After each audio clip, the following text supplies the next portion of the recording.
അപ്പോൾ അടുത്ത ചോദ്യം ഇങ്ങനെയാണ്.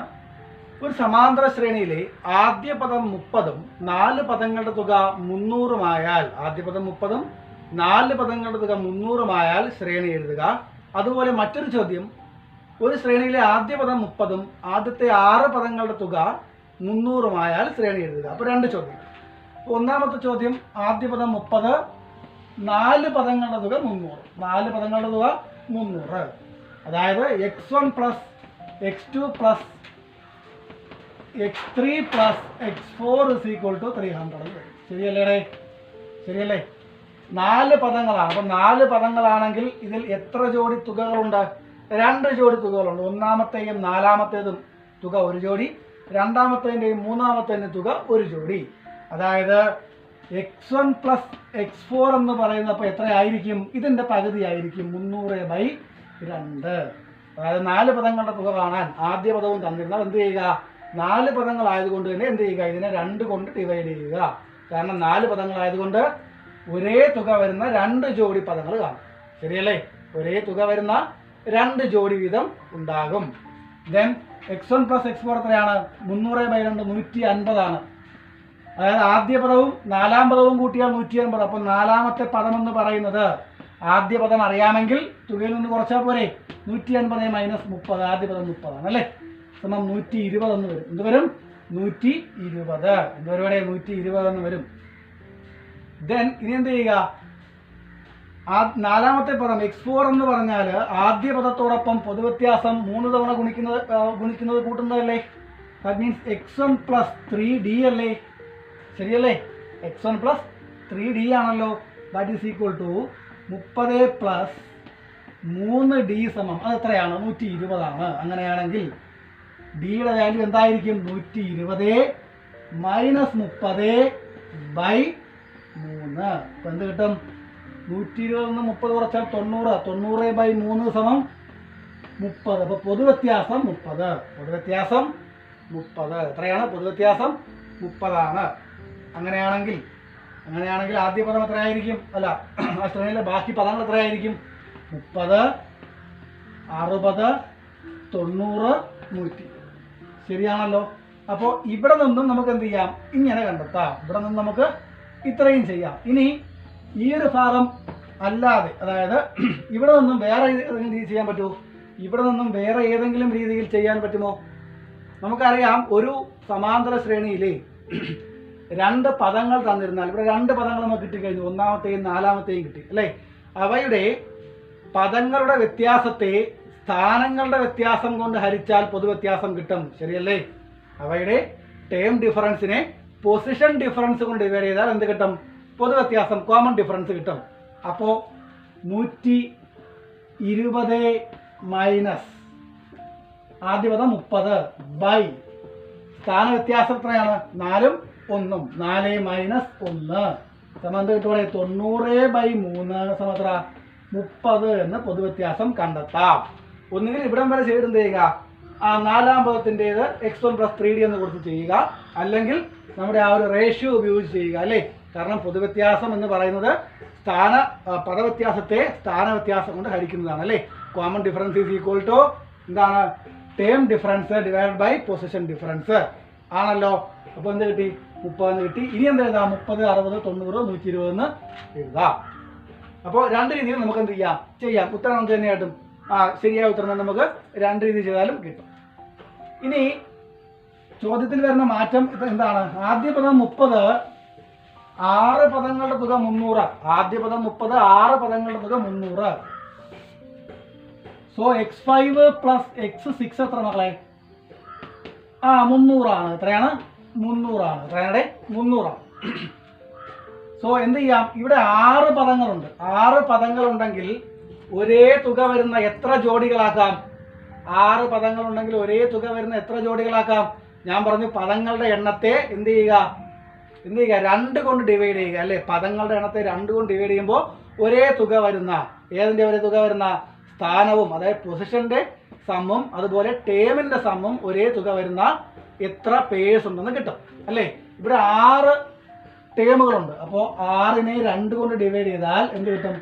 3 എന്ന് കിട്ടും. അതായത് ഒരേ തുക വരുന്ന മൂന്ന് പദങ്ങളുണ്ട്, ഒരേ തുക വരുന്ന മൂന്ന് പദങ്ങളുണ്ട് അല്ലേ, അല്ലെങ്കിൽ ഒരേ തുക വരുന്ന എത്ര മൂന്ന് പൊസിഷനുള്ള പേരുണ്ട്. ശരിയല്ലേ, ജോഡികളല്ലേ? സോ നമുക്ക് എന്ത് ചെയ്യാം, ഇതിൽ നിന്നും ഇതിൻ്റെ രണ്ടിൻ്റെയും വ്യത്യാസം അല്ലെങ്കിൽ ഇതിൻ്റെ രണ്ടിൻ്റെയും വ്യത്യാസം എടുത്താലും മതി. ഇതിൻ്റെ രണ്ടിൻ്റെയും കൂടി വ്യത്യാസമല്ല, തുക. ഇതിൻ്റെ രണ്ടിൻ്റെയും തുക എത്രയാണ്? x3 + x4 = 300/3. 300/3 എത്രയാണത്? 100 ആണ്. എത്രയാണ്? 100 ആണ്. പക്ഷെ നമുക്ക് എന്തറിയില്ല, മൂന്നാമത്തെ പദം അറിയില്ല, നാലാമത്തെ പദവും അറിയില്ല. അങ്ങനെയാണെങ്കിൽ ഇങ്ങനെ ചെയ്ത് എന്തെങ്കിലും പ്രയോജനമുണ്ടോ? ഇല്ല. അപ്പോൾ എന്താണ്, അങ്ങനെ ചെയ്താൽ പ്രയോജനമില്ല. അപ്പോൾ നമുക്ക് എന്ത് ചെയ്യാം? അതായത് ഡയറക്റ്റ് കയറി ചെയ്യാതിരിക്കാനാണ് എന്ത് പറഞ്ഞത്, ഈ ഒരു രീതി പറഞ്ഞത്. അങ്ങനെയല്ല ചെയ്യേണ്ടത്. x1 + x6 = 300/3. ശരിയല്ലേടേ? എന്തുകൊണ്ടാണ് x1 + x6 എന്ന് എടുത്തത്? നമുക്ക് ആദ്യ പദം അറിയാവുന്നത് കൊണ്ട്, ആദ്യ പദം 30 ആണെന്ന് നമുക്ക് അറിയാവുന്നത് കൊണ്ട്. അതായത് x1 + x6ന്റെ വാല്യൂ 100 എന്ന് കിട്ടുന്നു. എത്ര കിട്ടുന്നു? 100 എന്ന് കിട്ടുന്നു. അങ്ങനെയാണെങ്കിൽ x6 എത്രയായിരിക്കും? 100 - 30 = 70 ആയിരിക്കും.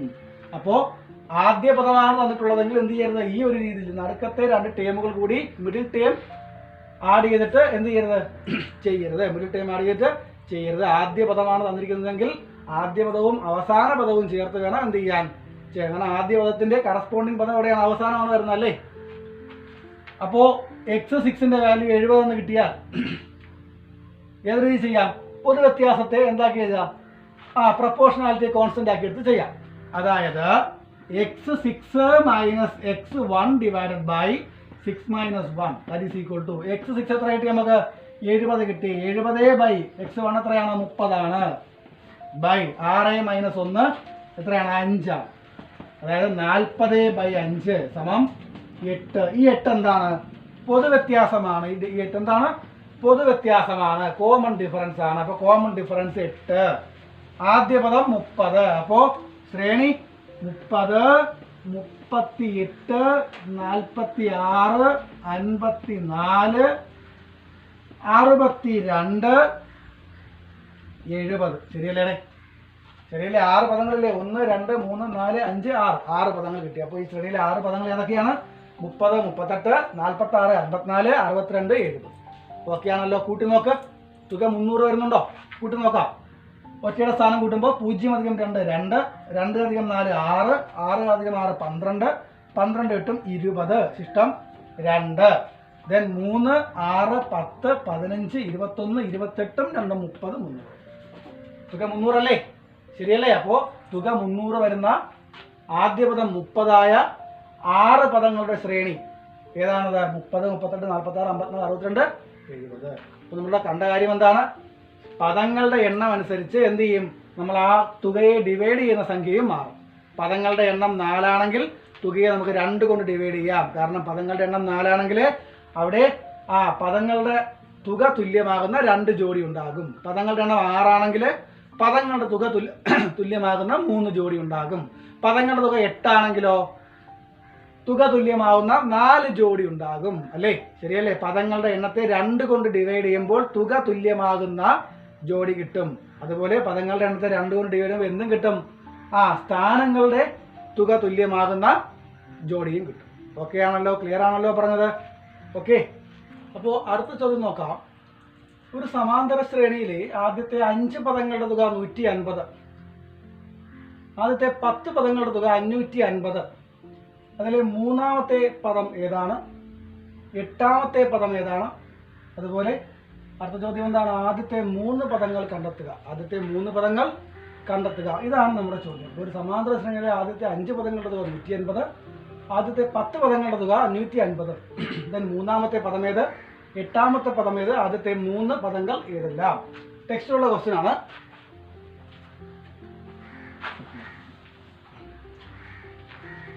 ആദ്യത്തെ 5 പദങ്ങളുടെ തുക 180. അതായത്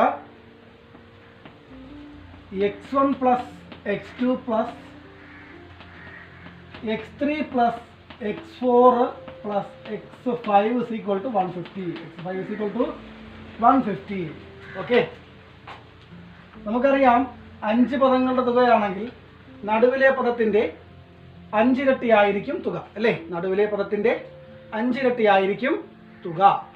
അങ്ങനെയാണെങ്കിൽ x3 = എത്രയായിരിക്കും ഇവിടെ? 150/5 സമത്ര 30. അപ്പോൾ മൂന്നാമത്തെ പദം, അപ്പോൾ നമുക്ക് എന്ത് എഴുതാം? മൂന്നാം പദം തേർഡ് ടേം = 30. ദെൻ അടുത്ത ചോദ്യം എന്തായിരുന്നു? എട്ടാമത്തെ പദം ഏത് എന്നാണ് ചോദ്യം. എട്ടാമത്തെ പദം ഏത് എന്നാണ് ചോദ്യം. അപ്പോൾ ആദ്യത്തെ 5 പദങ്ങളുടെ തുക എത്രയാണത്? 150 ആണ്. ആദ്യത്തെ 10 പദങ്ങളുടെ തുക 550 ആണ്. അതായത് x1 മുതൽ x5 വരെ 150, x1 മുതൽ x10 വരെ 550. അങ്ങനെയാണെങ്കിൽ x6 മുതൽ x10 വരെ എത്രയായിരിക്കും? x1 മുതൽ x10 വരെ 550, അതിൽ x1 മുതൽ x5 വരെ 150. ദെൻ x6 മുതൽ x10 വരെ, അതായത് 6ാം പദം മുതൽ 10ാം പദം വരെ ഉള്ള തുക എത്രയായിരിക്കും ഇവിടെ? 6ാം പദം മുതൽ 10ാം പദം വരെ എത്ര പദങ്ങളുണ്ട്? 6ാം പദം, 7ാം പദം, 8ാം പദം, 9ാം പദം, 10ാം പദം, 5 പദങ്ങൾ അല്ലേ? അപ്പോൾ എങ്ങനെ എഴുതാം? x1 പ്ലസ് x10 = 550 ആണല്ലോ. അങ്ങനെയാണെങ്കിൽ അതിൽ നിന്നും x1 മുതൽ x5 വരെ കുറയ്ക്കുമ്പോൾ 6 മുതൽ 10 വരെയുള്ള പദങ്ങളുടെ തുക കിട്ടുമല്ലോ. അതായത് x1 up to x5 എത്രയാണ്? x5 എത്രയാണത്? 150 ആണല്ലേ? അതായത് 550 മൈനസ് 150 സമയം എത്രയാണത്? 400 ആണ്. അപ്പോൾ x6 മുതൽ x10 വരെയുള്ള പദങ്ങളുടെ തുക 400. x6 മുതൽ 6ാം പദം മുതൽ 10ാം പദം വരെയുള്ള 5 പദങ്ങളുടെ തുക 400. അങ്ങനെയാണെങ്കിൽ 6ാം പദം മുതൽ 10ാം പദം വരെയുള്ളതിൽ നടുവിലെ ടേം, മിഡിൽ ടേം ഏതാണ്? നടുവിലെ പദം ഏതാണ്? 8ാം പദമായിരിക്കും അല്ലേ? ശരിയല്ലേ? 6ാം പദം, 7ാം പദം, 8ാം പദം, 9ാം പദം, 10ാം പദം, ഇത് രണ്ടും പോയാൽ എന്തുണ്ട്? 8ാം പദം. അപ്പോൾ x8 = എത്രയായിരിക്കും? x8 എത്രയായിരിക്കും? 400/5 സമയം എത്രയുടേത്? 400/5 എത്രയാണ്? 80. എത്രയാണ്? 80 ആണ്. അപ്പോൾ മൂന്നാമത്തെ പദം 30, എട്ടാമത്തെ പദം 80. അടുത്ത ചോദ്യം, ശ്രേണിയിലെ 3 പദങ്ങൾ കണ്ടെത്തുക അല്ലേ? ഈ ശ്രേണിയിലെ 3 പദങ്ങൾ കണ്ടെത്തുക. അപ്പോൾ ഈ ശ്രേണിയിലെ 3 പദങ്ങൾ കണ്ടെത്താം. ആദ്യത്തെ 3 പദങ്ങളാണ് ചോദിച്ചിരിക്കുന്നത്. x1, x2, x3 എന്നിവ ഏത് എന്നാണ് ചോദ്യം. അപ്പോൾ നമുക്ക് മൂന്നാമത്തെ പദമുണ്ട്. എത്രയാണത്? 30 ആണ്. രണ്ടാമത്തെയും ഒന്നാമത്തെയും ഇല്ല. അപ്പം നമുക്ക് എന്ത് ചെയ്യാം? പൊതുവ്യത്യാസം അറിയുകയാണെങ്കിൽ, പൊതുവ്യത്യാസം അറിയാമെങ്കിൽ എന്ത് ചെയ്യാം? പൊതുവ്യത്യാസം അറിയാമെങ്കിൽ നമുക്ക് ആ പദങ്ങൾ ഏതൊക്കെയാണെന്ന് കണ്ടെത്താം. അപ്പം നമുക്ക് ആദ്യം എന്ത് കണ്ടുപിടിക്കണം? പൊതുവ്യത്യാസം കണ്ടുപിടിക്കണം. പൊതുവ്യത്യാസം d = ഒന്നായിരുന്നു. Term difference by position difference, അത് ഉപയോഗിച്ച് ചെയ്താൽ പോരെ? അതല്ലേ എളുപ്പം. Term difference by position difference. അതായത് എട്ടാമത്തെ പദം 80 മൈനസ് മൂന്നാമത്തെ പദം എത്രയാണ്? 30. 80 മൈനസ് 30 ബൈ 8ന്ന് 3 കുറച്ചാൽ 8 മൈനസ് 3, 8 മൈനസ് 3, അതായത് എത്ര കിട്ടും ഇവിടെ? 50 ബൈ എത്രയാണ് കിട്ടും? 50/5. 50/5 എത്രയാണ്? 10 ആണ് അല്ലേ? പൊതുവ്യത്യാസം 10 ആണ്. പൊതുവ്യത്യാസം 10 ആണ്. അപ്പോൾ ആദ്യ പദം ഏതായിരിക്കും? ഇതിൽ നിന്നും കുറച്ചാൽ പോരെ? മൂന്നാമത്തെ പദം 30 ആണെങ്കിൽ ആദ്യ പദം 20, രണ്ടാം പദം 20, ആദ്യ പദം 10. ഇതിലത്തെ എട്ടാം പദവും എത്രയാണ്? 10, 20, 30, 40, 50, 60, 70, 80. ശരിയല്ലേ? 5 പദങ്ങൾ കൂടുമ്പോൾ എത്രയാവും? 80 ആകും. എട്ടാം പദം 80 അല്ലേ? a+7d = 80. f+7d = 80. അപ്പോൾ f എത്രയാണ്? 10 ആണ്. 10 + 7 × 10 എത്ര? 80 എന്ന് കിട്ടും. ഇതിന്റെ 10 പദങ്ങളുടെ തുക എത്രയെന്ന് പറഞ്ഞത്? 550 എന്നാണ് പറഞ്ഞത്. എത്രയെന്ന് പറഞ്ഞു? 550 എന്ന് പറഞ്ഞു. 550 എന്ന് പറഞ്ഞു. ഈ ചോദ്യത്തില് നമുക്ക് വേറൊരു കാര്യം കൂടി പഠിക്കാം.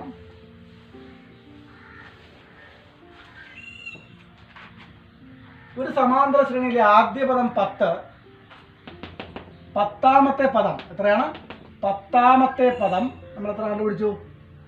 ഇവിടുത്തെ 10ാമത്തെ പദം എത്രയായിരുന്നു? a+9d, f+9d ആയിരുന്നു അല്ലേ? f+9d. ആദ്യ പദം 10 ആയിരുന്നു. പൊതുവ്യത്യാസം d ആയിരുന്നു. അപ്പോൾ എത്രയാണ്? 10 10 × 9 90. 90 + 10 എത്ര? 100. എത്രയാണ്? 100. അപ്പോൾ 10 അവസാന പദം 100. അങ്ങനെയാണെങ്കിൽ ഈ 10 പദങ്ങളുടെയും തുക എത്ര? ഈ 10 പദങ്ങളുടെയും തുക എത്ര? അതാണ് ചോദ്യം. എങ്ങനെ കണ്ടുപിടിക്കാമെന്ന് ചോദിച്ചാൽ നമുക്ക് ആദ്യ പദവും അവസാന പദവും അറിയാം അല്ലേ? ആദ്യ പദവും അവസാന പദവും അറിയാം. മൊത്തം എത്ര പദങ്ങളുണ്ടെന്ന് നമുക്കറിയാം. അറിഞ്ഞൂടെ? എത്ര പദങ്ങളുണ്ടെന്നും നമുക്കറിയാം. ആദ്യ പദവും അവസാന പദവും കൂടെ കൂട്ടുമ്പോൾ എത്ര കിട്ടൂടെ? 10 + 100 = 110. എത്രയാണ്? 110 ആണ്. ഇനി നമ്മൾ നേരത്തെ നേരത്തെ കണക്കിന്റെ അതേ ഇത് തന്നെയാണ് നമ്മൾ പറയുന്നത്. അപ്പോൾ അതിന്റെ തുക എത്ര എന്ന് പറഞ്ഞു? 10 പദങ്ങളുടെ തുക 550 എന്ന് പറഞ്ഞു. പറഞ്ഞു 550 എന്ന് പറഞ്ഞു. ദെൻ ആദ്യത്തെയും അവസാനത്തെയും പദത്തിന്റെ തുക 110 ആണ്. 10 പദങ്ങളുടെ തുക 550 ആണ്. അങ്ങനെയാണെങ്കിൽ 550/110 എത്രയായിരിക്കും? 5 ആയിരിക്കും അല്ലേ? എത്രയായിരിക്കും? 5 ആയിരിക്കും. ഈ 5 എന്ന് പറയുന്നത് ഈ 10 പദങ്ങളുടെയും കൂടെ പകുതിയല്ലേ? ഈ പദങ്ങളുടെ എണ്ണത്തിന്റെ പകുതിയല്ലേ? അതായത് 10/2 അല്ലേ 5? ശരിയല്ലേ? അതായത് ആദ്യ പദം 10, അവസാന പദം 100. തുക എന്ത് ചെയ്യണം? കണ്ടുപിടിക്കണം. ഇത് നേരത്തെ ചെയ്ത കണക്കായതുകൊണ്ട് തുക നമുക്ക് അറിയാം എത്രയാണ്? 550 ആണ്. നമ്മൾ ഈ രണ്ട് പദം കൂടെ കൂട്ടി നോക്കിയോ നമുക്ക് എന്ത് കിട്ടി? 110 എന്ന് കിട്ടി. ആദ്യ പദം പ്ലസ് അവസാന പദം സമം 110 നമുക്ക് കിട്ടി. നമ്മൾ എന്ത് ചെയ്തു? തുകയെ ആ ആദ്യ പദത്തിന്റെയും അവസാന പദത്തിന്റെയും തുക കൊണ്ട് ഹരിച്ചപ്പോൾ, ആകെ തുകയെ ആദ്യ പദത്തിന്റെയും അവസാന പദത്തിന്റെയും തുക കൊണ്ട് ഹരിച്ചപ്പോൾ 5 എന്ന് കിട്ടി. ഈ 5 എന്ന് പറയുന്നത് എന്തായിരുന്നു? ഈ പദങ്ങളുടെ ആകെ പദങ്ങളുടെ എത്രയായിരുന്നു? പകുതിയായിരുന്നു. അതായത് n പദങ്ങളാണെങ്കിൽ n പദങ്ങളുടെ പകുതിയാണ് 5. ഇവിടെ ആകെ പദങ്ങൾ എത്രയാണ്? 10 ആണ്. അപ്പോൾ നമുക്ക് എന്ത് ചെയ്യാം? ഈ പറഞ്ഞതെല്ലാം കൂടി ഒരുമിച്ച് ഒറ്റ ഇക്വേഷൻ ആക്കി നോക്കിയാലോ? ഇതാ ഇത് 10 + 100. 10 + 100. ദെൻ ഇതെത്രയാണ്? ഇതിനെ 550നെ 110 കൊണ്ട് ഹരിച്ചപ്പോൾ 5 കിട്ടി. അതായത് 110നെ 5 കൊണ്ട് ഗുണിച്ചാൽ എന്ത് കിട്ടും? 550 കിട്ടും. ഈ 5 എന്ന് പറഞ്ഞാൽ 10/2 ആണ്. അപ്പോൾ 10/2 × 10 + 100 = എത്രയുടെ? 550 അല്ലേ? 550 ആണല്ലോ. ശരിയല്ലേ? 550 ആണ്. ഇവിടെ എന്താണ്? ഈ തുക 550 ആണ്. ഓക്കെ ആണല്ലോ? ക്ലിയർ ആണല്ലോ പറഞ്ഞത്? ഇനി ഇതിനൊക്കെ നമുക്ക് എന്ത് ചെയ്യാം? ഇതിനൊക്കെ നമുക്ക് എന്ത് ചെയ്യാം? ഒരു പൊതുവായ രീതിയിലേക്ക് മാറ്റി എഴുതിയാൽ ഈ 10 എന്ന് പറയുന്നത് എണ്ണമാണല്ലോ. 10 എന്ന് പറയുന്നത് എണ്ണമാണല്ലോ. അപ്പോൾ എണ്ണം n ആണെങ്കിൽ n പദങ്ങളുടെ തുക എന്ന് പറയുമ്പോൾ n/2 എന്ന് വരും. ശരിയല്ലേ? ദെൻ ആദ്യ പദം x1 എത്രയാണ്? x1 പ്ലസ് അവസാന പദം എത്രയാണ്? xn. അവസാന പദം n-ാം പദം xn അല്ലേ? First term x1, nth term xn. That is equal to നമുക്ക് എന്ത് കിട്ടി? തുക കിട്ടിയില്ലേ? എന്തിന്റെ? n പദങ്ങളുടെ തുക കിട്ടി. n പദങ്ങളുടെ തുക കിട്ടി. Sum of n terms. Sum of n terms. അപ്പോൾ സം ഓഫ് n ടേംസ്. അപ്പോൾ ഒരു സമാന്തര ശ്രേണിയിലെ ആദ്യ പദവും അവസാന പദവും അറിയാമെങ്കിൽ, ഒരു സമാന്തര ശ്രേണിയിലെ ആദ്യ പദവും അവസാന പദവും അറിയാമെങ്കിൽ എന്ത് കണ്ടുപിടിക്കാം? അതിന് തുക കണ്ടുപിടിക്കാൻ n/2 × x1 + xn. n/2 × x1 + xn. ഇത് നമ്മൾ ഈ കണക്കിൽ നിന്നും എന്ത് ചെയ്തു? ഉണ്ടാക്കിയ ഇക്വേഷനാണ്. ശരിയല്ലേ? നമ്മൾ നേരത്തെ ചെയ്ത കണക്കിനെ അല്പം ഒന്ന് മാറ്റി ഉണ്ടാക്കിയെടുത്ത ഇക്വേഷനാണ്. ശരിയാണല്ലോ? അപ്പോൾ ഇത് വിശദമായിട്ട് നമുക്ക് എന്ത് ചെയ്യാം? അടുത്ത ഒരു ക്ലാസ്സിൽ അല്ലെങ്കിൽ നമുക്ക് അടുത്ത പാർട്ട് പറയുമ്പോൾ വിശദമായിട്ട് പറയാം. അപ്പോൾ ഇത് ഓർത്ത് വെച്ചേക്കുക. Sn = n/2 × x1 + xn. എന്താണത്? Sum of n terms of an arithmetic progression. Sum of n terms of an arithmetic progression if first term and last term are known. അല്ലേ? ഒന്നാമത്തെയും അവസാനത്തെയും പദം അറിയാമെങ്കിൽ, ഒന്നാമത്തെയും അവസാനത്തെയും പദം അറിയാമെങ്കിൽ, പദങ്ങളുടെ എണ്ണവും അറിയാമെങ്കിൽ തുക സമം എത്രയായിരിക്കും?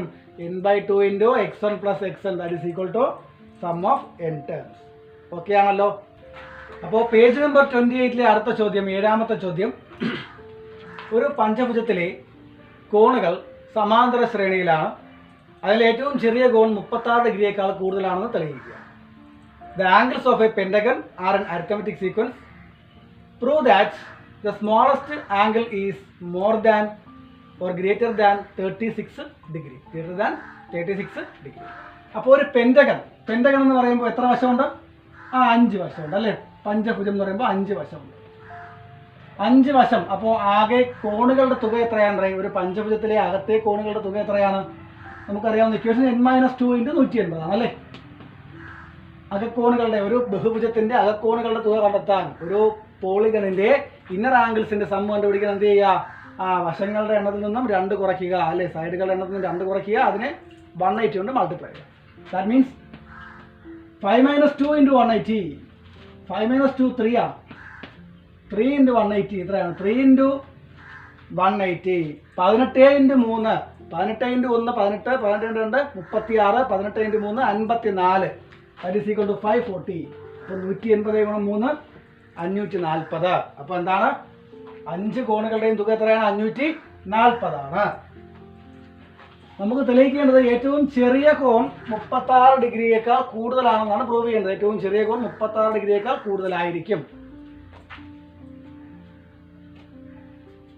അങ്ങനെയാണെങ്കിൽ ഏറ്റവും വലിയ കോൺ എത്രയാവാൻ പാടില്ല? ഏറ്റവും ചെറിയ കോൺ 36 ഡിഗ്രിയേക്കാൾ കൂടുതലാണെങ്കിൽ അതിലെ ഏറ്റവും വലിയ കോൺ എത്ര ഡിഗ്രിയേക്കാൾ കൂടാൻ പാടില്ല? 180നേക്കാൾ കൂടാൻ പാടില്ല, 180 ആകാനും പാടില്ല അല്ലേ? 180ഓ 180നേക്കാൾ കൂടുതലോ ആകാൻ പാടില്ല. കാരണം ഇവിടെ എന്താണ്? ഒരു കോൺ 36 ഡിഗ്രിയേക്കാൾ കൂടാൻ പാടില്ല എന്നാണ് പ്രൂവ് ചെയ്യേണ്ടത്. ഓക്കെ ആണല്ലോ? 36 ഡിഗ്രിയേക്കാൾ കൂടുതലാണെന്നാണ് പ്രൂവ് ചെയ്യേണ്ടത്. അപ്പോൾ 5 കോണുകളുടെയും സമാന്തര ശ്രേണിയിലാണല്ലോ 5 കോണുകളും. അപ്പോൾ അവരുടെ തുക കണ്ടുപിടിക്കാമല്ലോ. അത് 540 ആണ് നമ്മൾ കണ്ടുപിടിച്ചു അല്ലേ? That means F plus D plus F plus 2D plus F plus 3D plus F plus 4D സമം 540. 540 എത്രയാണ്? 540. അപ്പോൾ ആദ്യ പദം പ്ലസ് പൊതുവ്യത്യാസം രണ്ടാം പദം, ആദ്യ പദം പ്ലസ് പൊതുവ്യത്യാസത്തിന്റെ 2 മടങ്ങ് മൂന്നാം പദം, ആദ്യ പദം പ്ലസ് പൊതുവ്യത്യാസത്തിന്റെ 3 മടങ്ങ് നാലാം പദം, ആദ്യ പദം പ്ലസ് പൊതുവ്യത്യാസത്തിന്റെ 4 മടങ്ങ് അഞ്ചാം പദം. ശരിയല്ലേ? ഇതെല്ലാം കൂടെ കൂട്ടുമ്പോൾ 1 2 3 4 5 5F ഉണ്ടല്ലോ. That means 5F. എത്രയാണ്? 5F പ്ലസ് 1 3 6 10 10D 10D സമം എത്ര? 540. എത്രയാണ്? 540 ആണ്. 5F പ്ലസ് 10D കോമൺ ആയിട്ട് 5 എടുക്കാം അല്ലേ? അപ്പോൾ 5 പുറത്തെടുത്താൽ F plus 2D എന്ന് കിട്ടും. F plus 2D എന്ന് കിട്ടും. ദാറ്റ് മീൻസ് മിഡിൽ ടേം കിട്ടും അല്ലേ? നമുക്ക് എന്ത് കിട്ടും? മിഡിൽ ടേം കിട്ടും. അപ്പോൾ ദാറ്റ് ഈസ് ഈക്വൽ ടു എന്ത് കിട്ടും? അവിടെ 540 എന്ന് കിട്ടും. Then F plus 2D middle term എത്രയായിരിക്കും? 540/5 സമം എത്ര? 540നെ 5 കൊണ്ട് ഹരിച്ചാൽ എത്ര കിട്ടും? 5ൽ 5 ഒരു പ്രാവശ്യം, 4 പോവില്ല. സോ 0. 40ൽ 8 പ്രാവശ്യം. അപ്പോൾ 108 ഡിഗ്രി എന്ന് കിട്ടും. എന്ത് കിട്ടും? 108 ഡിഗ്രി എന്ന് കിട്ടും. എന്ത് 108 ഡിഗ്രി എന്ന് കിട്ടും? മൂന്നാമത്തെ പദം 108 ഡിഗ്രി എന്ന് കിട്ടും. ഒരു കോൺ 108 ഡിഗ്രി എന്നല്ല കിട്ടുന്നത്, മൂന്നാമത്തെ പദം 108 ഡിഗ്രി എന്നാണ് കിട്ടുന്നത്. ഒരു കോൺ 108 ഡിഗ്രി എന്ന് കിട്ടാൻ പാടില്ല. കാര്യം എന്താണ്? ഇതൊരു സമപഞ്ചഭുജമല്ല, ഇതൊരു റെഗുലർ പെന്റഗൺ അല്ല. റെഗുലർ പെന്റഗൺ ആണെങ്കിൽ അതിലെ ഒരു ആംഗിൾ എത്രയായിരിക്കും? 108 ഡിഗ്രി ആയിരിക്കും. 108 ഡിഗ്രി ആയിരിക്കും. ഓക്കെ ആണല്ലോ? ഇനി നമുക്ക് പറഞ്ഞത് എന്താണ്? ഒരു കോൺ 36 ഡിഗ്രി ആകാൻ 36 ഡിഗ്രിയേക്കാൾ എന്തായിരിക്കണം എന്ന് പറഞ്ഞു? കൂടുതലായിരിക്കണം എന്ന് പറഞ്ഞു. ശരി, ഞാൻ എന്ത് ചെയ്യുന്നു? F 36 എന്ന് എടുക്കുന്നു. F എന്തെടുക്കുന്നു? 36 എടുക്കുന്നു. അതായത് ഏറ്റവും ചെറിയ കോൺ, അതായത് ആദ്യ പദം എന്തെടുക്കുന്നു? 36 എടുക്കുന്നു. ആദ്യ പദം 36 എടുത്താൽ പൊതുവ്യത്യാസം എത്രയായിരിക്കും? അവിടെ ആദ്യ പദം 36 എടുത്താൽ പൊതുവ്യത്യാസം എത്രയായിരിക്കും? ആദ്യ പദം 36 എടുത്താൽ പൊതുവ്യത്യാസം F plus 2D നോക്കാം അല്ലേ? 36 അധികം 2D സമം 108. ദെൻ 2D സമം എത്രയായിരിക്കും? 108 മൈനസ് 36. അപ്പോൾ D സമം 108 മൈനസ് 36/2 കുറയ്ക്കുമ്പോൾ ഇവിടെ 2 കിട്ടും, ഇവിടെ പോവില്ല. അപ്പോൾ 72 കിട്ടും. എത്ര കിട്ടും? 72 കിട്ടും. 72/2 36. പൊതുവ്യത്യാസവും 36 എന്ന് കിട്ടും. ആദ്യ പദം 36 ആയാൽ പൊതുവ്യത്യാസവും 36. അപ്പോൾ D എത്രയാണ്? 36. അപ്പോൾ ഫസ്റ്റ് ടൈം 36, D 36. അപ്പോൾ F is equal to 36. എന്തുകൊണ്ടാണ് 36 എന്ന് എടുത്തത്? 36 ഡിഗ്രിയേക്കാൾ കൂടുതലായിരിക്കണം എന്നാണ് തെളിയിക്കേണ്ടത്. അപ്പോൾ 36 ആണെങ്കിൽ എന്താവും നോക്കണ്ടേ? 36 ആണെങ്കിൽ എന്താണെന്ന് നോക്കണമല്ലോ. അപ്പോൾ ഡി 36. അങ്ങനെയാണെങ്കിൽ ഇതിലെ അഞ്ചാമത്തെ കോൺ, ഏറ്റവും വലിയ കോൺ ഏതാണ്? അഞ്ചാമത്തെ കോണാണ് അല്ലേ? സമാന്തര ശ്രേണിയാകുമ്പോൾ കൂടി വരുന്ന ക്രമത്തിലാണ് എഴുതുന്നത്, ചെറുതെന്ന് വലുതിലേക്ക് അല്ലേ? അപ്പോൾ അഞ്ചാമത്തെ കോൺ F+4D ആയിരിക്കും വലുത്. അഞ്ചാമത്തെ പദമായിരിക്കും ഇവിടുത്തെ അഞ്ചാമത്തെ കോൺ. അപ്പോൾ F+4D എത്ര കിട്ടും നോക്കാം. ഇസ് ഈക്വൽ ടു എഫ് എത്രയാണ്? 36 ആണ്. 36 പ്ലസ് 4 ഗുണം 36. 36 പ്ലസ് 4 ഗുണം 36 ദാറ്റ് ഈസ് ഈക്വൽ ടു 36 അധികം 4 ഗുണം 36 എത്രയാണ്? 6 × 4 24 ശിഷ്ടം 2. 4 ഗുണം 3 12 2 14 144. 36 അധികം 144 എത്രയാണ്? 180 ആണ് അല്ലേ? എത്രയാണ്? 180 ആണ്. അപ്പോൾ 180 ആണ് വലിയ കോണായിട്ട് കിട്ടുന്നത്. എങ്ങനെയാണെങ്കിൽ ഏറ്റവും ചെറിയ കോൺ 36 ആണെങ്കിൽ ഏറ്റവും വലിയ കോൺ 180 ആയിട്ട് കിട്ടും. 180 എന്ന ഒരു കോൺ എവിടെ? ഒരു പഞ്ചഭുജത്തിലുള്ളത് നിങ്ങൾക്ക് അറിയാമോ? 180 എന്നൊരു കോൺ പഞ്ചഭുജത്തിൽ ഉണ്ടാകാൻ ചാൻസ് ഉണ്ടോ? അവിടെ ഉണ്ടോ? കാരണം 180 ആണ് ഒരു കോണെങ്കിൽ അതൊരു സ്ട്രെയിറ്റ് ലൈൻ ആയിരിക്കണം അല്ലേ? അതൊരു സ്ട്രെയിറ്റ് ലൈൻ ആയിരിക്കണം അല്ലേ? അതായത് പഞ്ചഭുജത്തിലെ ഈ ഒരു എന്തുണ്ടാവാൻ പാടില്ല, ഇതുപോലുള്ള ഒരു എന്തുണ്ടാവാൻ പാടില്ല, ഡീവിയേഷൻ ഉണ്ടാകാൻ പാടില്ല. അതായത് ഇങ്ങനെ തന്നെ, ഇപ്പോൾ ഇവിടെയാണ് കോണെങ്കിൽ ഇത് ഇങ്ങനെ തന്നെ പോകേണ്ടി വരും. അപ്പോൾ 180 സാധ്യമാണോ ഒരു കോണ്? ഏറ്റവും വലിയ കോൺ 180 ആവുക എന്നത് സാധ്യമാണോ? അല്ലെങ്കിൽ മറ്റൊരു രീതിയിൽ ആലോചിച്ച് നോക്കുക. നമുക്കറിയാം പഞ്ചഭുജത്തെ ത്രികോണങ്ങളാക്കി ഭാഗിക്കാൻ അറിയാം അല്ലേ? ത്രികോണങ്ങളാക്കി ഭാഗിക്കാൻ നമുക്കറിയാം. ഞാൻ എന്താ ഇവിടുന്ന് ഒരു വരയും കൊടുത്താൽ 1 2 3 ത്രികോണങ്ങളാവും. നമുക്കറിയാവുന്നത് എന്താണ്? ഒരു ത്രികോണത്തിന്റെ 3 കോണുകളും കൂട്ടിയാൽ 180 കിട്ടും എന്നാണ് നമുക്കറിയാവുന്നത്. ഇതിൽ ഒരു കോൺ 180 ആയാൽ അവിടെ ഒരു ത്രികോണം പോലും സാധ്യമാണോ? അല്ല. അതായത് ഈ പഞ്ചഭുജത്തിന്റെ ഏറ്റവും വലിയ കോൺ 180 ആയിരിക്കില്ല. എന്ന് വച്ചാൽ ഇവിടുത്തെ ഏറ്റവും ചെറിയ കോൺ എന്തായിരിക്കില്ല? 36 ആയിരിക്കില്ല. ഏറ്റവും ചെറിയ കോൺ 36 ആയിരിക്കില്ല. ദെൻ ഇനി ഇത്രയും ആക്കിയോണേ. അപ്പൊ 36 ആയിരിക്കില്ല. അപ്പൊ നമുക്ക് തെളിയിക്കേണ്ടത് 36 കൂടുതലായിരിക്കണം തെളിയിക്കണം. എന്ന് പറഞ്ഞാൽ 36 ആയിരിക്കാൻ പാടില്ല, 36 കുറവാകാനും പാടില്ല എന്ന് നമ്മൾ പ്രൂവ് ചെയ്യണം. ശരിയല്ലേ? 36 ആകാൻ പാടില്ല, 36 കുറവുമാകാൻ പാടില്ല. എന്നാലല്ലേ 36 കൂടുതലാണ് എന്ന് നമുക്ക് പറയാൻ പറ്റൂ. ശരിയല്ലേ? അപ്പോൾ ഞാൻ എന്ത് ചെയ്യുന്നു? 36 കുറഞ്ഞ ഒരു ആംഗിൾ എടുക്കുകയാണെങ്കിൽ ഇപ്പോൾ F=30 എടുത്താൽ F=30 എടുത്താൽ അല്ലേ? അല്ലെങ്കിൽ നിങ്ങൾ ചിന്തിക്കാം, 36 ആയപ്പോൾ പൊതുവ്യത്യാസം 36 ആയിരുന്നു. 36 ആദ്യപദം 36 കുറയുമ്പോൾ പൊതുവ്യത്യാസം 36 കൂടും. 36 പൊതുവ്യത്യാസം കൂടും. അപ്പോഴും എന്ത് വരില്ല? ഇത് 180 കൂടുതലായിരിക്കും വരിക. 180 കൂടുതലായിരിക്കും വരിക. പറഞ്ഞ മനസ്സിലായില്ലേ? നമുക്ക് എന്ത് ചെയ്യാം? അത് ചെയ്ത് തന്നെ നോക്കാം. എഫ് ഞാൻ 30 എന്ന് എടുത്താൽ if F=30 degree, then D എത്രയായിരിക്കും? F+2D 108 ആണ് അല്ലേ? ഡി എത്രയായിരിക്കും? അപ്പോൾ 108 മൈനസ് 30/2. ശരിയല്ലേ? 108 മൈനസ് 30/2. അപ്പോൾ 8 ഇവിടെ എത്ര വരും? 3 ആണ്. 10 3 കുറച്ചാൽ 7. 78/2. 78/2 എത്രയാണ്? 78/2 എത്രയാണ്? 70ന്റെ പകുതി 35 ആണ്. 8ന്റെ പകുതി 4 ആണ്. അപ്പോൾ രണ്ടും കൂടെ കൂടുമ്പോൾ 39. 39 പൊതുവ്യത്യാസം വന്നു. 39 പൊതുവ്യത്യാസം വന്നു. അപ്പോൾ F+4D എത്രയായിരിക്കും? F+4D = 30 അധികം 4 × 39. 30 അധികം 4 × 39. 30 അധികം 4 × 39 ദാറ്റ് ഈസ് ഈക്വൽ ടു എത്രയായിരിക്കും? 30 അധികം 4 ഗുണം 39 എത്രയാണ്? 4 × 30 120 ആണ്. 4 × 9 36 ആണ്. 120 36 കൂട്ടിയാൽ 156. 156 30 186 ആയിരിക്കും. അപ്പോൾ ഒരു കോൺ 180 കൂടി. 180 കൂടി. ഇപ്പൊ 180 ആയപ്പോൾ തന്നെ അത് പറ്റില്ല എന്ന് നമ്മൾ പറഞ്ഞു. അപ്പൊ 180 കൂടിയാലോ? അത് പറ്റില്ല അല്ലേ? ശരിയല്ലേ? അപ്പോൾ ഇനി എന്തായിരിക്കണം? then F must be greater than 36. അതായത് 36 ആയപ്പോൾ പൊതുവ്യത്യാസവും 36 ആയി. ആദ്യ പദം 36 കുറഞ്ഞപ്പോൾ പൊതുവ്യത്യാസം 36 കൂടി. ആദ്യ പദം 36 കുറഞ്ഞപ്പോൾ പൊതുവ്യത്യാസം 36 കൂടി. അങ്ങനെയാണെങ്കിൽ ആദ്യ പദം 36 കൂടുതലാവുകയാണെങ്കിൽ ആദ്യ പദം 36 കൂടുതലാവുകയാണെങ്കിൽ പൊതുവ്യത്യാസം 36 കുറയില്ലേ?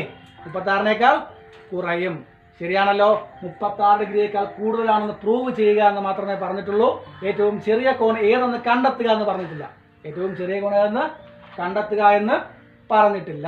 ഓക്കെ ആണല്ലോ? ക്ലിയർ ആണല്ലോ പറഞ്ഞത്? അപ്പോൾ ഇങ്ങനെയാണ് നമുക്ക് എന്ത് പ്രൂവ് ചെയ്യുക? ഒരു കോണുകളുടെ അളവുകൾ സമാന്തര ശ്രേണിയിലായ ഒരു പഞ്ചഭുജത്തിന്റെ ഏറ്റവും ചെറിയ കോൺ 36 ഡിഗ്രിയേക്കാൾ കൂടുതലായിരിക്കും എന്ന് പ്രൂവ് ചെയ്യുക. ഓക്കെ ആണല്ലോ? ഒന്ന് നോക്കിക്കേ.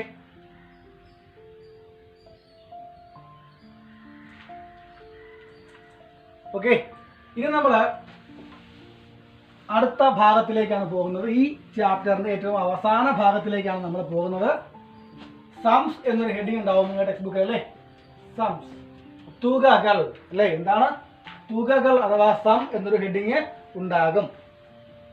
അപ്പൊ തുകകൾ അഥവാ സം എന്നൊരു ഹെഡിങ് ഉണ്ടാകും. അപ്പൊ നമുക്ക് നോക്കുക. ആദ്യം നമ്മൾ നോക്കുന്നത്, ഞാൻ കുറച്ച് എണ്ണൽ സംഖ്യകളുടെ തുക എഴുതാൻ പോവുകയാണ്. എണ്ണൽ സംഖ്യകളുടെ തുക എഴുതാൻ പോവുകയാണ്. 1 + 2 + 3 എത്രയാണ് ആൻസർ? 1 + 2 + 3 കുറച്ച് ഇങ്ങോട്ടേക്ക് മാറ്റി എഴുതാം. 1 + 2 + 3 എത്രയാണ്? 3 6 അല്ലേ? എത്രയാണ്? 6 ആണ്. ദെൻ 1 + 2 + 3 + 4 എത്രയാണ്? 10. 1 + 2 + 3 + 4 + 5 എത്രയാണ്? 15. ശരിയല്ലേ? അതുപോലെ 1 + 2 + 3 + 4 + 5 + 6 എത്രയാണ്? 21. ശരിയാണല്ലോ? ശരിയാണല്ലോ? അപ്പോ ആദ്യത്തെ 3 എണ്ണൽ സംഖ്യ കൂട്ടിയപ്പോൾ എന്ത് കിട്ടി? 6 കിട്ടി. എന്ത് കിട്ടി? 6 കിട്ടി. ആദ്യത്തെ 4 എണ്ണൽ സംഖ്യ കൂട്ടിയപ്പോൾ 10 കിട്ടി. ആദ്യത്തെ 5 എണ്ണൽ സംഖ്യ കൂട്ടിയപ്പോൾ 15 കിട്ടി. ആദ്യത്തെ 6 എണ്ണൽ സംഖ്യ കൂട്ടിയപ്പോൾ 21 കിട്ടി. അങ്ങനെയാണെങ്കിൽ ആദ്യത്തെ 100 എണ്ണൽ സംഖ്യ കൂട്ടിയാലോ? ആദ്യത്തെ 100 എണ്ണൽ സംഖ്യ പോട്ടെ, ആദ്യത്തെ 10 എണ്ണൽ സംഖ്യ കൂട്ടിയാലോ? ആദ്യത്തെ 10 എണ്ണൽ സംഖ്യ 1 + 2 + 3 + 4 + 5 + 6 + 7 + 8 + 9 + 10 അല്ലേ? ശരിയല്ലേ? ശരിയാണല്ലോ? ദെൻ നോക്കുക. ഇത് ഞാൻ എന്ത് ചെയ്യുന്നു? നേരെ തിരിച്ചെഴുതുകയാണെങ്കിൽ, ഇത് നേരെ തിരിച്ചെഴുതുക. അതായത് എത്ര പദങ്ങളുണ്ട് ഇവിടെ? 10 പദങ്ങളുണ്ട്. എത്ര പദങ്ങളുണ്ട്? 10 പദങ്ങളുണ്ട്. എത്ര പദങ്ങളുണ്ട് ഇവിടെ? 10 പദങ്ങളുണ്ട്. അപ്പൊ 10 എന്താണ്? ഇരട്ട സംഖ്യയാണ് അല്ലേ? അപ്പൊ നമുക്ക് അറിയാവുന്ന കാര്യം എന്താണ്? ഒന്നാമത്തെയും 10ാമത്തെയും പദം കൂട്ടുന്നതും, 2ഉം 9ഉം കൂട്ടുന്നത്, രണ്ടാമത്തെയും 9ാമത്തെയും പദം കൂട്ടുന്നതും, മൂന്നാമത്തെയും 8ാമത്തെയും പദം കൂട്ടുന്നതും, 4ാമത്തെയും 7ാമത്തെയും പദം കൂട്ടുന്നതും എന്തായിരിക്കും? തുല്യമായിരിക്കും. അങ്ങനെ ഓരോ ജോഡി, എത്ര ജോഡി കിട്ടും നമുക്കിവിടെ? 5 ജോഡി കിട്ടും അല്ലേ? എത്ര ജോഡി കിട്ടും? 5 ജോഡി കിട്ടും. അപ്പൊ ഞാൻ എന്ത് ചെയ്യുന്നു? ഇതിനെയെല്ലാം എന്താക്കിയെടുക്കുന്നു? പൊസിഷനുകളാക്കിയെടുക്കുന്നു. അതായത് 1 മുതൽ 10 വരെയുള്ള തുടർച്ചയായ എണ്ണൽ സംഖ്യകളുടെ ശ്രേണിയിൽ ഈ 1, 2, 3 എന്തെടുക്കുന്നു? പൊസിഷൻ ആക്കിയെടുക്കുന്നു. എന്താക്കിയെടുക്കുന്നു? പൊസിഷൻ ആക്കിയെടുക്കുന്നു. ദെൻ ഇതിനെ ടേം ആക്കിയെടുക്കുന്നു. ഇതിനെ തിരിച്ചെഴുതിയ ടേം ആക്കിയെടുക്കുന്നു. 9, 8, 7, 6, 5, 4, 3, 2, 1. ഓക്കെ ആണല്ലോ? ഇതങ്ങ് കൂട്ടി നോക്കിക്കേ. ആ പൊസിഷൻ ടേം ഒന്ന് കൂട്ടി നോക്കി. എന്തുകൊണ്ടാണ് ഇങ്ങനെ ചെയ്യുന്നറിയാലോ? എണ്ണൽ സംഖ്യകളാണ്, തുടർച്ചയായ എണ്ണൽ സംഖ്യകളാണ്. 10 × 1 = 11. 9 + 2 = 11. 8 + 3 = 11. 7 + 4 = 11. 6 + 5 = 11.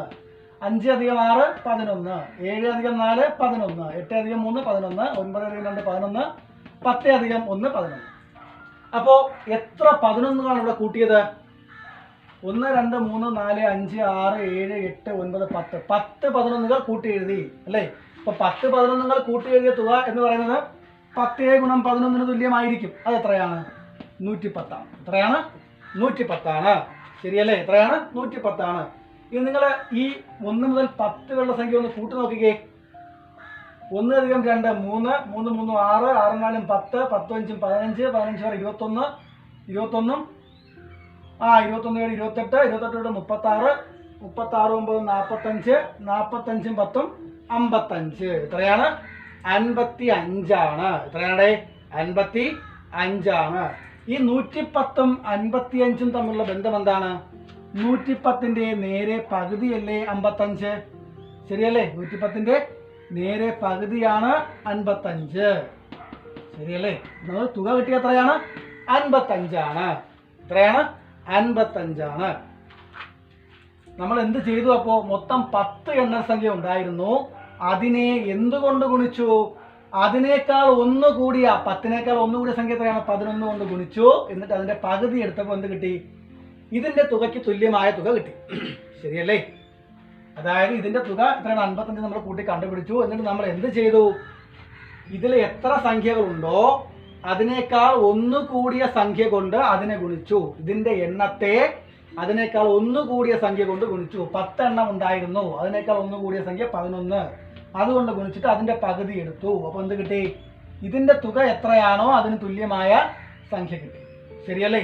ഇതേ കാര്യം നമുക്ക് ഇവിടെ ഒന്ന് അപ്ലൈ ചെയ്ത് നോക്കാം. എത്ര സംഖ്യയുണ്ട്? 3 സംഖ്യയുണ്ട്. 3നേക്കാൾ 1 കൂടിയ സംഖ്യ എത്രയാണ്? 4 ആണ്. അപ്പൊ അത് നമ്മൾ ഗുണിച്ചാൽ 3 × 4. അതിനെ 2 കൊണ്ട് ഹരിച്ചാൽ 3 × 4 12 ആണ്. 12/2 6. ശരിയല്ലേ? എത്രയാണ്? 6. ദെൻ ഇവിടെ 4 സംഖ്യകളുണ്ട്. ഈ 4നേക്കാൾ 1 കൂടിയ സംഖ്യ എത്രയാണ്? 5 ആണ്. ശരിയല്ലേ? അപ്പൊ 4 × 5/2 എത്ര? 10. ഇവിടെ 5 സംഖ്യ ഉണ്ടല്ലോ. അപ്പൊ 5 × 6/2 എത്ര? 15. ശരിയല്ലേ? ഇവിടെ 6 സംഖ്യ ഉണ്ടല്ലോ. അപ്പൊ 6 × 5 6 × 7/2. 6 × 7/2. ഇവിടെ എത്ര എണ്ണമാണോ ഉള്ളത് അതിനേക്കാൾ 1 കൂടിയ സംഖ്യ കൊണ്ട് ഗുണിച്ചിട്ട് 2 കൊണ്ട് ഹരിച്ചു. ശരിയല്ലേ? 2 കൊണ്ട് ഹരിച്ചു. അപ്പോ 6 × 7/2 21 കിട്ടും. അങ്ങനെയാണെങ്കിൽ ഇവിടെ n സംഖ്യ ഉണ്ടെങ്കിലോ? ഇവിടുത്തെ പദങ്ങളുടെ എണ്ണം n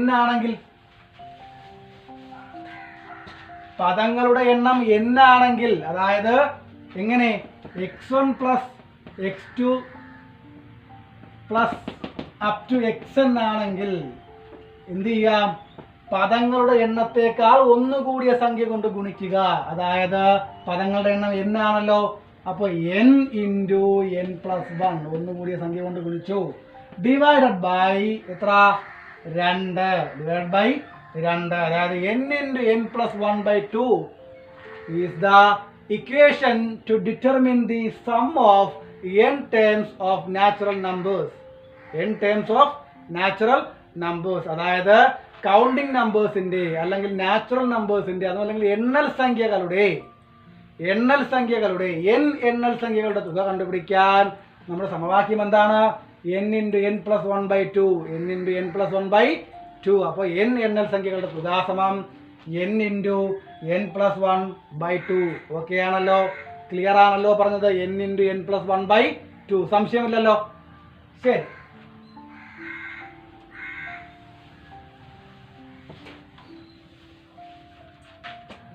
അപ്പോൾ തുടർച്ചയായ എണ്ണൽ സംഖ്യകളുടെ തുക n × n + 1/2. തുടർച്ചയായ എണ്ണൽ സംഖ്യകളുടെ തുക അല്ലേ? ഓക്കെ ആണല്ലോ? n × n + 1/2. തുടർച്ചയായ ഇരട്ട സംഖ്യകളുടെ തുകയോ? തുടർച്ചയായ ഇരട്ട സംഖ്യകളുടെ തുക നോക്കാം. ഇവിടെ നോക്കുക. 2 4 6 8 എന്നിങ്ങനെ പോകുന്നു. 2 4 6 8 എന്നിങ്ങനെ പോകുന്നു. ഇരട്ട സംഖ്യകളുടെ പ്രത്യേകത എന്താണ്? 2ന്റെ ഗുണിതങ്ങളാണ്.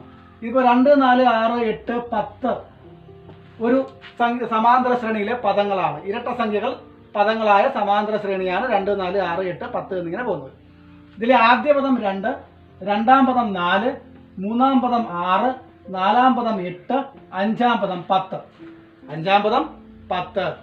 ഇതെല്ലാം പദങ്ങളുടെ സ്ഥാനം, പൊസിഷൻ ഓഫ് ടേംസും ഇതെല്ലാം ടേംസുമാണ്, പദങ്ങളുമാണ്. ഓക്കെ ആണല്ലോ. ഈ ശ്രേണിയിലെ പദങ്ങളുടെ സ്ഥാനമാണ് 1, 2, 3, 4, 5 എന്ന് പറയുന്നത്. 2, 4, 6, 8, 10 എന്നുള്ളത് ഈ ശ്രേണിയിലെ പദങ്ങളാണ്. ഓക്കെ, ദെൻ ഒന്ന് നോക്കിക്കേ, ഈ പദവും പദസ്ഥാനവും തമ്മിൽ എന്തെങ്കിലും ബന്ധമുണ്ടോടെ?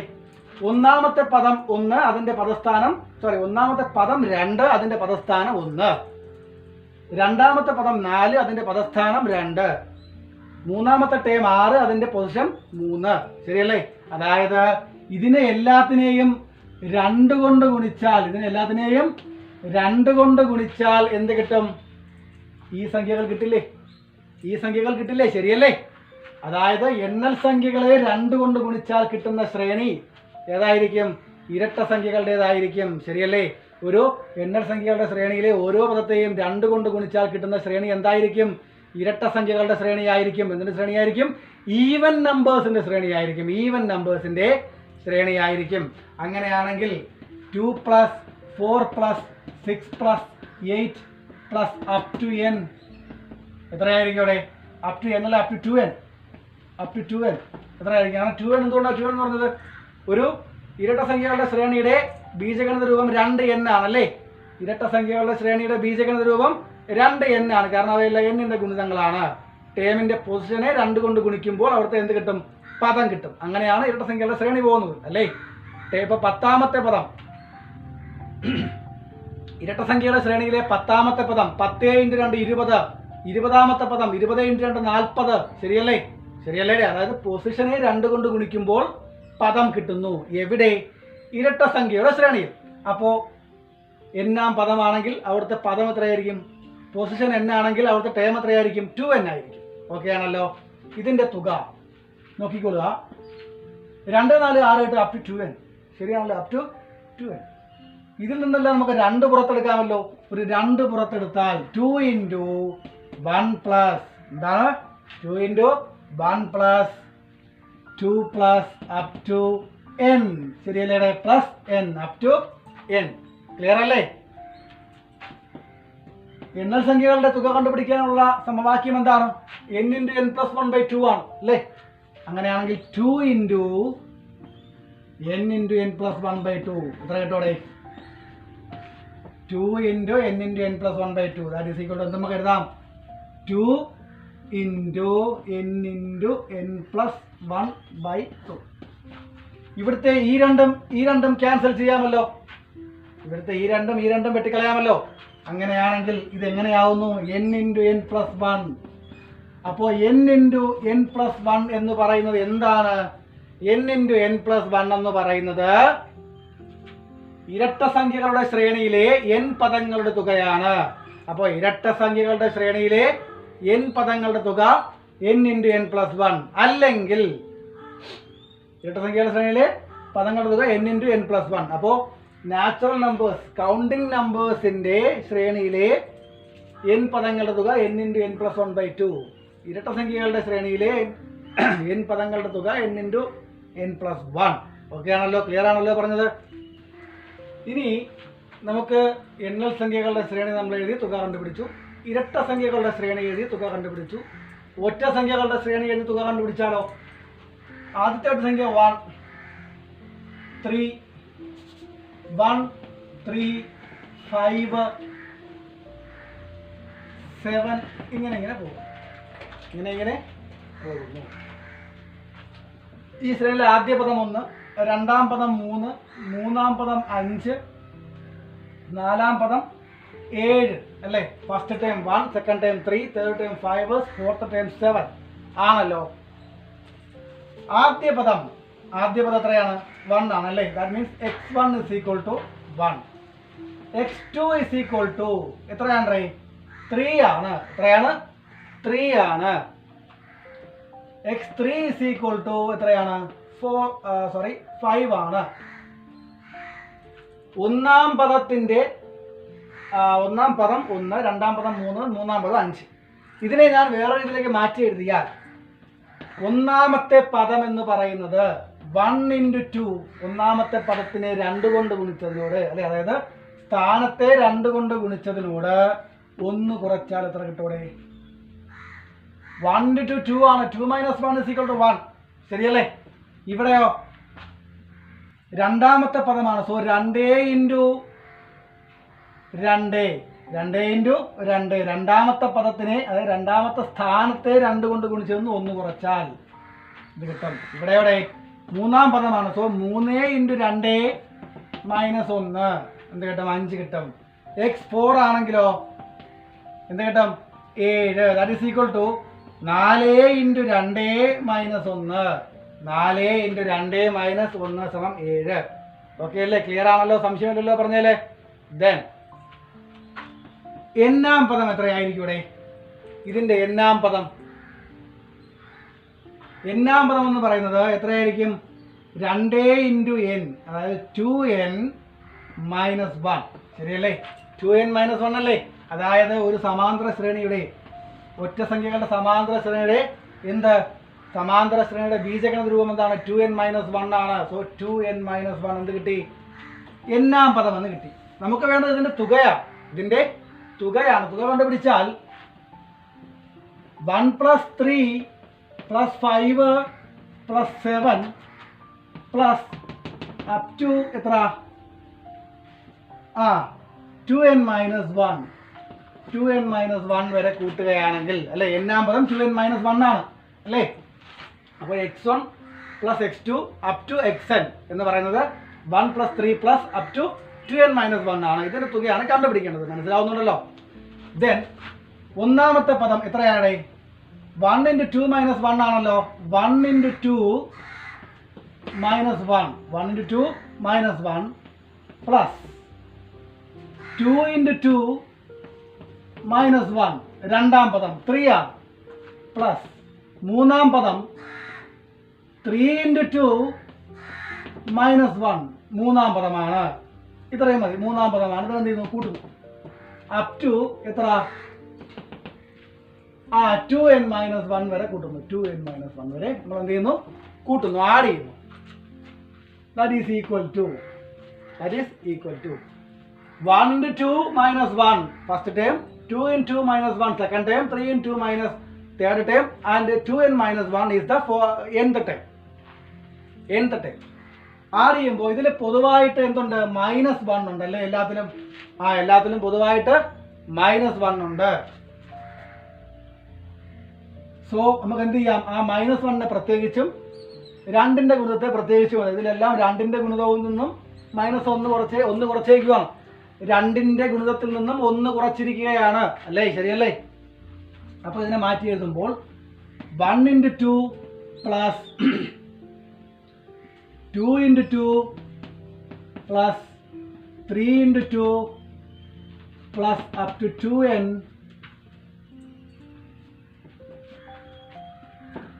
പ്ലസ് എത്രയാണ്? മൈനസ് 1 ആണല്ലേ? Minus 1 plus minus 1 plus minus 1,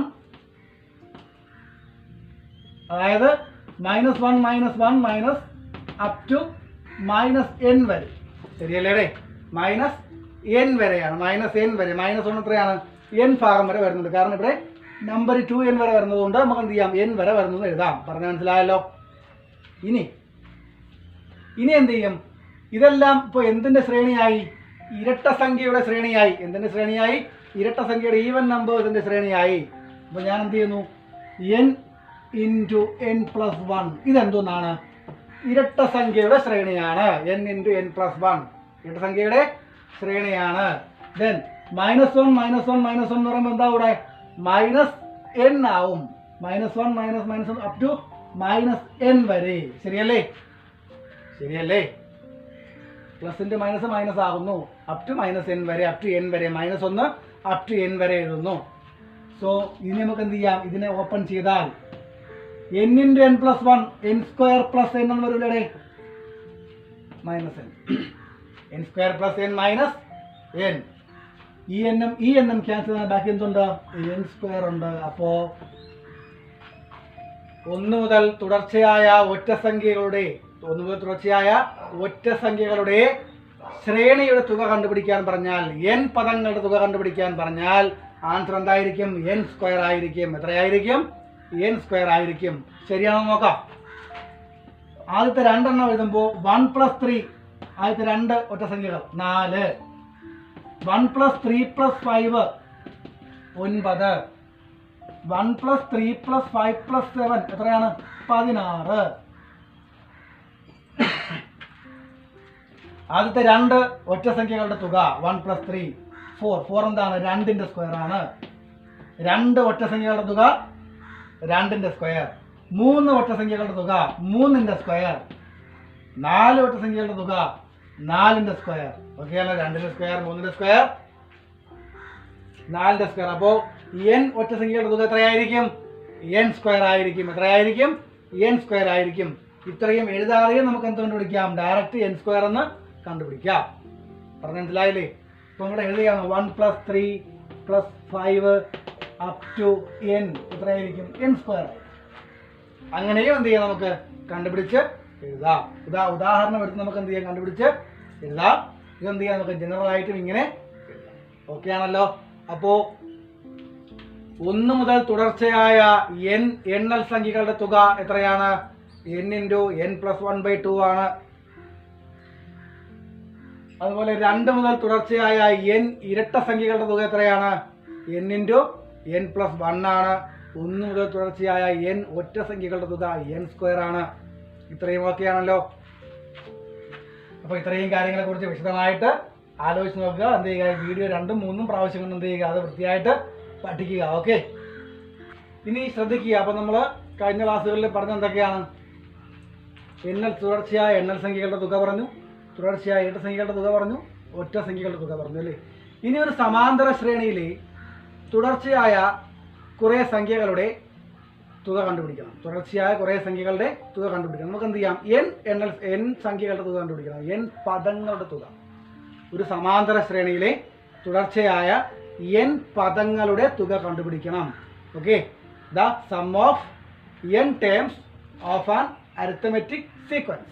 the sum of n terms of an arithmetic sequence. നോക്കാം അതെങ്ങനെയാണെന്ന്. Algebraic form or general form of an arithmetic sequence എന്താണ്? ഒരു സമാന്തര ശ്രേണിയുടെ പൊതുവായ രൂപം എന്താണ്? an പ്ലസ് ബി ആണ്. an പ്ലസ് ബി ആണ്. ശരിയല്ലേ? ഈ ബി എന്ന് പറഞ്ഞാൽ എന്താണ്? ബി ആദ്യ പദം മൈനസ് പൊതുവ്യത്യാസം അല്ലേ? എ എന്ന് പറഞ്ഞാൽ പൊതുവ്യത്യാസം. അപ്പോൾ an പ്ലസ് ബി ആണ്. xn is equal to an plus B ആണെന്ന് വിചാരിക്കുക. എന്നിന്റെ വില 1 2 3 ഇങ്ങനെ കൊടുക്കുകയാണെങ്കിൽ, അപ് ടു n വരെ കൊടുക്കുകയാണെങ്കിൽ, എന്നിന്റെ വില 1 2 3 എന്നിങ്ങനെ n വരെ കൊടുക്കുകയാണെങ്കിൽ x1 അതായത് ഒന്നാമത്തെ പദം എത്രയായിരിക്കും? ഇവിടെ an പ്ലസ് ബി ആണല്ലോ. അതിൽ a പൊതുവ്യത്യാസമാണ്, n 1 ആണ്, b ആദ്യ പദത്തിൻ്റെയും പൊതുവ്യത്യാസത്തിൻ്റെയും വ്യത്യാസമാണ്. സോ എന്നിന് വരെ 1 കൊടുക്കുക, a പ്ലസ് ബി എന്ന് വരും. ശരിയല്ലേ? ഇത് വരും a പ്ലസ് ബി. x2 എത്രയാണ്? അപ്പോൾ x2 എന്ന് പറയുന്നത് a into 2, that means 2a plus B. x3 3a plus B. x4 4a plus B. Then xn എത്രയായിരിക്കും? xn na പ്ലസ് ബി ആയിരിക്കും. na പ്ലസ് ബി ആയിരിക്കും. എന്നാം പദം എത്രയായിരിക്കും? na പ്ലസ് ബി അല്ലെങ്കിൽ an പ്ലസ് ബി എന്ന് പറഞ്ഞാലും മതി. ഇതിൻ്റെ എല്ലാം തുക കണ്ടുപിടിക്കണം. അപ്പോൾ ഒന്നാം പദം മുതൽ എന്നാം പദം വരെയുള്ള സംഖ്യകളുടെ തുക കണ്ടുപിടിക്കാൻ നമ്മൾ എന്ത് ചെയ്യും? എഴുതി കൂട്ടും. അതാണ് നമ്മൾ ചെയ്യുന്നത്. നമുക്ക് ചെയ്യാം. ഒന്നാം പദം ഏതാണ്? അല്ലെങ്കിൽ സമ്മ് കണ്ടുപിടിക്കാൻ sn sum of n terms is equal to sum of n terms is equal to first പദം a പ്ലസ് ബി പ്ലസ് രണ്ടാം പദം 2a പ്ലസ് ബി പ്ലസ് മൂന്നാം പദം 3a plus B up to എന്നാം പദം na പ്ലസ് ബി. അപ്പോൾ a plus b മുതൽ na plus b വരെ നമ്മൾ എന്ത് ചെയ്യും? ആഡ് ചെയ്യും, കൂട്ടും അല്ലേ? നോക്കിക്കേ, ഇതിലെല്ലാത്തിലും പൊതുവായിട്ട് എന്തുണ്ട്? എയും ബിയും ഉണ്ട് അല്ലേ? എയും ബിയും ഉണ്ട്. അപ്പോൾ ഇതെല്ലാം a പുറത്തെടുത്താൽ ബാക്കി ഇവിടെ എന്തുണ്ടേ? ഒന്നുണ്ടാവില്ലേ? 1 ഇൻറ്റു a ആണ് a 1, അതുപോലെ 2a എന്ന് a പുറത്തെടുത്താൽ 2, 3a എന്ന് a പുറത്തെടുത്താൽ 3 അപ് ടു n വരെ ഉണ്ടാകും. a മുതൽ a പുറത്തെടുത്താൽ എന്ത് ചെയ്യും? 1 2 3 അങ്ങനെ n വരെ ഉണ്ടാകും. പ്ലസ് ഒരു ബി ഉണ്ട്, 2b, 3b, n ടൈംസ് ആവുമ്പോൾ n പദമാവുമ്പോൾ n ടൈംസ് ബി കാണും അല്ലേ? ഒരു പദത്തിന് മാത്രം എടുത്താൽ ഒരു ബി ഉള്ളൂ. 2 പദം കൂട്ടിയാൽ 2b, 3 പദം കൂട്ടിയാൽ 3b. അപ്പൊ n പദങ്ങൾ കൂട്ടിയാലോ n നമ്പർ ഓഫ് ബി കാണും അല്ലേ? That means n into B കാണും. അതായത് അല്ലെങ്കിൽ നോക്കണം, ഇങ്ങനെ എഴുതാം, B plus B up to n അല്ലേ? അപ് ടു n ടൈംസ് വരെ അപ് ടു n ആഡ് ചെയ്യുമ്പോൾ a into 1 plus 2 plus 3 up to n, 1 അധികം 2 അധികം 3 അധികം അപ് ടു n എന്താണ്? എണ്ണൽ സംഖ്യകളുടെ തുടർച്ചയായ എണ്ണൽ സംഖ്യകളുടെ തുകയാണ്. അത് എത്രയാണ്? n ഇൻറ്റു n പ്ലസ് 1/2 ആണ്. അത് n ഇൻറ്റു n പ്ലസ് 1/2 ആണ്. n ഇൻറ്റു n പ്ലസ് 1/2 ആണ്. പ്ലസ് ബി എത്ര പ്രാവശ്യമാണ് കൂട്ടിയിരിക്കുന്നത്? n പ്രാവശ്യം കൂട്ടിയിരിക്കുന്നു. ബി n പ്രാവശ്യം കൂട്ടിയിരിക്കുന്നു. അല്ലെങ്കിൽ ബി എത്രയാണ്? n പ്രാവശ്യം കൂട്ടിയിരിക്കുന്നു. n ടൈംസ് n പ്രാവശ്യം കൂട്ടിയിരിക്കുന്നു. ബി n പ്രാവശ്യം കൂട്ടിയിരിക്കുന്നു. അതായത് nb അല്ലേ? ഒരു ക്വാണ്ടിറ്റി തന്നെ 2 പ്രാവശ്യം കൂട്ടിയാൽ 2 കൊണ്ട് ഗുണിക്കാം, 3 പ്രാവശ്യം കൂട്ടിയാൽ 3 കൊണ്ട് ഗുണിക്കാം. അപ്പോൾ n പ്രാവശ്യം കൂട്ടിയാൽ n കൊണ്ട് ഗുണിക്കാം. nb. ഓക്കെ ആണല്ലോ? സംശയമില്ലല്ലോ? ദെൻ അപ്പോൾ ഇതിന് തുക എത്ര കിട്ടി? a into n plus 1/2 plus nb എന്ന് കിട്ടി. a into n plus 1/2 plus nb എന്നാണ് കിട്ടിയത്. ഓക്കെ ആണല്ലോ? സംശയമില്ലല്ലോ? നമുക്ക് ഇതിനെ ലഘൂകരിച്ചാൽ, കുറച്ചുകൂടി ഈസി ആക്കിയാൽ,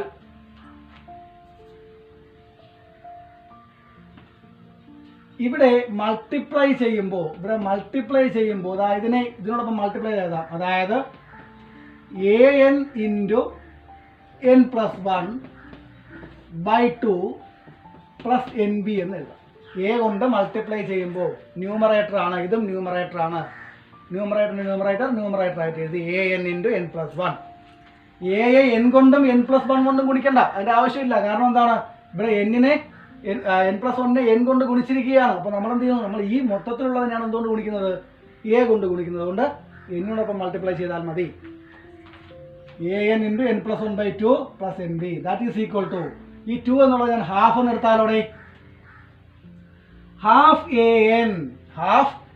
an into n plus 1 plus nb. അപ്പോൾ half an into n plus 1 plus nb is the sum of n terms of an arithmetic sequence. അപ്പോൾ ഒരു സമാന്തര ശ്രേണിയിലെ n പദങ്ങളുടെ തുക എന്ന് പറയുന്നത് എന്താണ്? Half an into n plus 1 plus nb ആണ്. ശരിയല്ലേ? അപ്പോൾ ഇവിടുത്തെ n എന്തായിരിക്കും? സംഖ്യകളുടെ എണ്ണമായിരിക്കും. a എന്തായിരിക്കും? a എന്താണ് ഇവിടെ? ആ പൊതുവ്യത്യാസമാണ് അല്ലേ? എന്താണ്? പൊതുവ്യത്യാസമാണ്. nb n into f minus d ആയിരിക്കും. അതായത് കുറച്ചുകൂടെ വ്യക്തമാക്കി എഴുതിയാൽ half dn into n plus 1 plus n into f minus d. ശരിയല്ലേ? dn into n plus 1 plus n into f minus d. Okay ആണല്ലോ? ക്ലിയർ ആണല്ലോ പറഞ്ഞത്?